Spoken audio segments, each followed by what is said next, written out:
Welcome everyone to Clutch Chess Champions Showdown, where we have four of the best players in the world fighting against each other. On your screen is the world champion Domaraju Gukesh, and he will be taking on world number 1 Magnus Carlsen, world number 2 Hikaru Nakamura, and world number 3 Fabiano Caruana.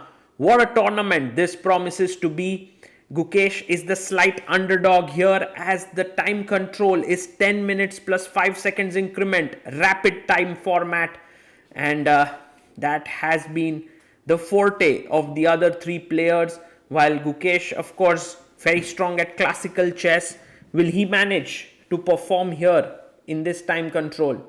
He has things going his way right now.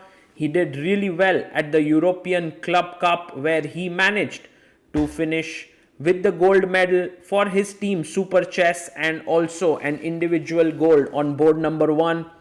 Gukesh adjusts all his pieces, gets into the groove, a bit of meditation before the game, just to get into the right mindset. And in the first round itself, he's facing Magnus Carlsen. Now, the format of this tournament, Clutch Chess, is very interesting. There you have Magnus coming in, his first over the board tournament after becoming a dad. Handshake, he sits down there. For every win on day 1, you get 1 point. For every win on day 2, you get 2 points. And for every win on day 3, you get 3 points. That's what makes this format so exciting and interesting. Players are going to play 2 games against the same opponent, which means 6 games per player on each day, and total of 18 games. That's really grueling format, and I think the one who plays the best will emerge victorious here. There are no easy way out in this tournament. The players are ready, handshake, and we are ready to rock and roll. Gukesh opens the game with 1 e4 and Magnus responds with d6. Pawn to d4 played, and knight comes out to f6. Magnus going for the Perk or Philidor. He goes for the Philidor system here. Gukesh does not even think about this endgame with d and taking the queen. Goes knight f3, knight to d7. The bishop comes out to c4. Bishop e7 played, and white simply castles here. Black also castles. And now, how should white continue? He goes a4, gaining space on the queen side. It's very standard stuff in the Philidor. c6 played here, just to make a square for the queen on c7, also controlling important squares. Rook comes to e1, overprotecting the e4 square, and h6, a useful move, stopping bishop g5, knight g5 in the position. h3 by Gukesh, which is also very useful, taking into control the g4 square. Rook comes to e8. Now the knight could swivel to g6, or the bishop could drop back to f8. And Gukesh goes bishop e3, and now you can see knight g4 is no longer possible as the pawn has come to h3. Magnus takes on d4, tries to simplify the position. You can take with knight, queen, or the bishop. All moves make pretty much good sense. Gukesh takes with the bishop, and now Magnus drops his bishop back to f8, opening up the rook and the knight to bear down on the e4 pawn. Knight comes to d2, a slightly passive move, you can say, but this knight can be very useful on the c4 square after the bishop moves away. Knight to e5, attacking the bishop, and Gukesh comes back, bishop f1. His dream is to play f4 and knight to c4. But generally in such positions, Magnus is really good. Knight g6, he understands when to take the d5 break, when not to do it. a5, Gukesh gains space on the queen side, clamping down these pawns. Bishop comes out to e6. And now, is it time to create something? You can't push f4 just yet. The knight is protecting that square. So g3, a very nice move to put the bishop on g2 to play f4 in the position. But Magnus breaks in the center with d5. For Gukesh, e5 won't be that great because of c5, and that's the reason why he plays bishop to g2, overprotecting. the e4 square and also putting pressure on the d5 square. Magnus comes out with bishop b4. Now Gukesh can take on f6 and take on d5, but that would give black some counterplay. So he plays a6. Magnus chops off the pawn. This does weaken the structure a bit. Pawn takes pawn taken, and Magnus has 7 minutes 13 seconds. Gukesh has 5 minutes on the clock. After a good 1 minute of think, Magnus takes on d5. Knight takes d5. The bishop takes the knight. And now we have a very even position that's come on the board. Queen e8. But it does feel like Gukesh is slightly better, because after bishop takes d5, pawn takes d5, the a6 pawn is a bit weak. So pawn to c3, the bishop drops back to f8.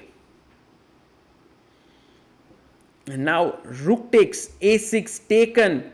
So white has a clearly nice position. d5 is weak, a7 is weak, but what is weak in for white is the king. The king on g1 is a bit weak, and also the b2 pawn. So Gukesh goes back, defends the pawn here on b2, a5 played.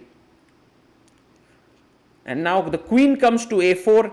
The queen is offered for trade. But Magnus shouldn't trade queens, because a queen trade would mean white has a risk-free advantage. So he goes queen d3. He comes in, he puts pressure on the knight. b4 would mean maybe bishop b4, cb4, d4 is hanging. So knight f1, a good move by Gukesh. He puts the knight closer to the white king, defending the g3 point, ready to come to e3. And Magnus now has 5 minutes, 3 minutes, 23 seconds. What a move by Magnus. Rook a6. He wants to swing his rook over to e6, then to e1. Pawn to b4 played. Rook swings over to e6. Well, Gukesh can actually now win a pawn on a5. He goes rook d2, stopping the queen from coming into the position. Queen f5, you go back, h3 is hanging. Do you protect h3? Do you take the pawn on a5? That's the big question. He takes on a5. Gukesh with 1 minute 12 seconds. Magnus takes on h3. Now queen d1, very important move to come back to stop rook e1. And Gukesh is actually better here, because his a pawn is very, very strong. But he pushes, and that's a mistake, because now rook e1. And although Gukesh's pawn is just 2 steps away from queening, his king is in big trouble. Magnus, who has 1 minute 29 seconds now, tries to think deep. Now he's ready with his move. He goes rook e1. And the only move Gukesh has is queen b5, defending here. And now there is an insane move that Magnus has. Oh, he finds it. What a move. If queen c5, f1 is hanging. If bishop c5, knight jumps in here. What a find by Magnus. Insane move. The only move is queen d3. Will Gukesh find it? Gukesh finds it. Oh my goodness. It's actually brilliant fight between two players. Matching move for move. Magnus now unsure what to do. He takes on d4. Pawn takes d4. He goes after the a pawn. Now very important position. Maybe queen can drop back to e2. He blunders with rook d1. Knight h4 is a winning move here. But Magnus hasn't spotted it. There's a mate here. And if you take, I go queen g4 check, winning the rook on d1. But he goes knight f4 the other direction. Gukesh has 14 seconds to work it out. If gf4, queen g4, the same threat. But there is a defense here. But Gukesh, time is running out. He can't find a move and he resigns there. Magnus wins. What a victory there. Magnus is completely thrilled at that one. But in the last position, Gukesh had an insane defense. Let's have a look at that defense, which would have given him a draw at the very least. It was very, very difficult to find that one. In this position, Magnus would have won the game if he had played the move knight h4. There's a mate here, and if gh4, queen g4 check, and the game is over. However, Magnus played knight f4, which looked like a very, very strong move. The same point, if gf4, queen g4, winning the rook here is just fatal. But here's the defense, an insane defense. Knight to e3, stopping the mate here. You might think that just winning the queen is good enough, but not really. After rook takes a1, I'm threatening to queen here. You have to rush back, queen c8, and now after knight d5, this is very dangerous with a7 coming, knight jumping into e7, knight e7 check, and Magnus has to be really careful. I think the best he can do is try for a draw after knight c7, queen f3, a7, and now in this position there is a perpetual and the game is drawn. Sorry, king h2 here and queen f2, king h1, and it is drawn position. But instead, Gukesh couldn't find a move after the move knight e4, f4 was played, and he actually lost on time, but he also kind of resigned the position. So very interesting end to the game.